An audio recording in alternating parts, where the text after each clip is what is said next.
There is no single cause of an eating disorder. One of the possible causes may be that the society that we live in, read about, and watch on TV puts pressure on women to be thin and on men to be muscular. Certain elements of how a family works together can factor into the development of an eating disorder. And if someone in a family has an eating disorder, other members may be at risk. Feeling stressed out or upset about something in your life, or feeling like you need to be in control, can also factor into a person's developing an eating disorder. As Annie was growing up, she was always bigger than many other children. Annie underwent puberty relatively early in the 5th grade, and that was the first time she remembers judging her body as something she didn't like. Through a sequence of circumstances, Annie continued to dislike her body and ended up connecting unhappiness with being overweight, and that is when her struggle with anorexia nervosa began. In her 8th grade year, Annie's best friend Liz was diagnosed with cancer. This tragedy triggered Annie's struggle with bulimia nervosa. My best friend, who had a knee problem, she and I were big defensive soccer players on our soccer team, and we both had bad right knees, but hers seemed to be getting bigger and like really swollen, it seemed like.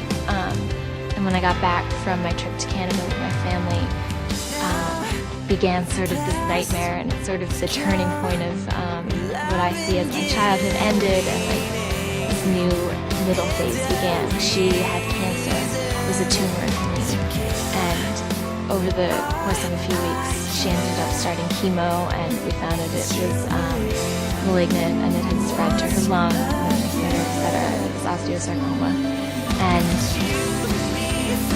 that I don't even know how to do it. It was just, it was unreal.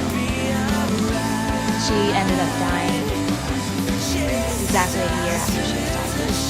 So first, really my eating disorder was bulimic, and it was a triumph to finally be able to have a control in this world that was breaking down.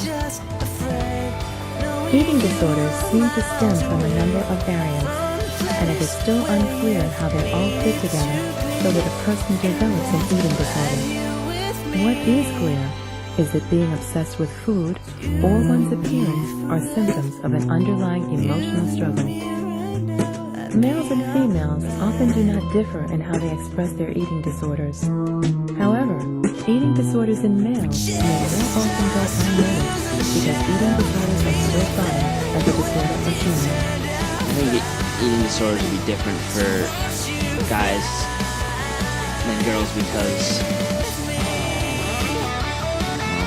I think for guys it's harder to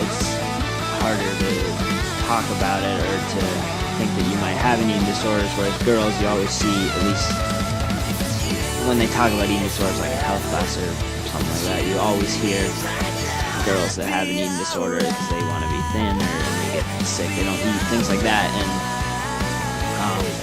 for guys, I think the problem won't necessarily be starving yourself, but it'll be like working out too much and just to the point where you don't feel if you're the difference between being like tired and being